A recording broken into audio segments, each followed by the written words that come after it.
It is Wednesday, November the 23rd, 9 a.m. here in London, 4 a.m. in Chesapeake, Virginia, where multiple people have been killed in a shooting at a Walmart. A law enforcement source tells CNN the gunman is believed to be an employee or former employee who walked into a break room and opened fire. We don't have confirmation on the number of fatalities, but a police spokesperson says that it's believed to be less than 10. The source tells CNN the shooter is thought to have turned the gun on himself, and police confirm he is dead. Several other officers, many other officers also responded. Parts of our members of our fire department responded. We did basically like a tactical entrance and movement in the building. We located multiple fatalities and multiple injured persons. A little while later, through the course of providing treatment, we were able to establish that we believe it's a single shooter, and that single shooter is deceased at this time. Walmart has released a statement saying, "We are shocked at this tragic event at our Chesapeake, Virginia store. We're praying for those impacted, the community and our associates. We're working closely with law enforcement and we're focused on supporting our associates." We just got our first video from a reunification centre set up in Chesapeake where family members are gathering to meet their loved ones. Our affiliate station, WTKR, spoke with a relative of one of the shooting victims who's being treated at a nearby hospital in Norfolk, Virginia. He went in at 10 p.m. tonight, and we received a phone call. Well, his wife received a phone call about 10:18 saying that he had been shot. At the time, that's all that we knew, that he had been shot. We didn't know how, and what was really strange to us is that he clocks in at 10. So he hadn't even been there 10 minutes. He actually was shot in his side. He is up talking, breathing. They don't have a lot of details right now. One Walmart customer texted her daughter during the shooting, who shared a screenshot of the exchange. The mother says, "I'm at Walmart. There's an active shooter." And the daughter pleads with her mother to go and hide.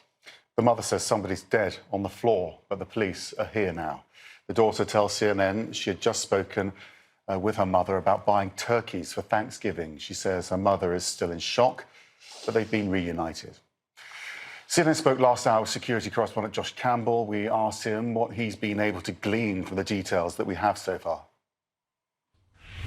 There's the customer area, which most of us are used to being in. You go, you buy your items, you check out, and you leave. But there's a separate, segregated area for employees, the break room, where they have their downtime. We're told from a law enforcement source that this shooting took place primarily inside that area. And so that's key for investigators, because that tells you that the person appears to have at least some access or familiarity to that particular area. And secondly, looking at the timing of the shooting, we're told that this took place just around the 10 p.m. local hour. This store itself closed just an hour later. And so, I've covered so many of these shootings, and, this is not to get too morbid, but obviously if you were a shooter who's intent on causing widespread carnage, that would not be the time of day that you would try to shoot as the store is getting ready to close. And so that tells me, as a former investigator, this appears to be very personal. The person perhaps is one of these so-called injustice collectors that we've talked about, so often in these shootings, someone who had some kind of personal grievance. Of course, that will all come to light as investigators continue to conduct their investigation.